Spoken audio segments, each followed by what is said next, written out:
Един мъдър човек, един мъдрец, преди много години, седял на един пазар някъде в арабския свят и при него дошъл един богат младеж, спрял до него, пуснал му милостиня и го заговорил и казал: мога ли да попитам нещо, което е много важно за душата ми сега, в този момент?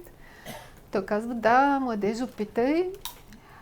И той казвал: аз съм на кръстопът. Много харесвам една жена, ама наистина много я харесвам, обаче не знам да се оженя ли за нея. Дервишът, суфито, мъдрецът, поклатил глава и казал: не се жени. И той казал: ма защо да не се жени? Аз я харесвам. Ако ти наистина я харесваш, нямаше да искаш съвет от мене. Това по повод това, че много хора питат: той ли е, не е ли той, тя ли е, не е ли тя. Отговор е наистина в сърцето на всеки.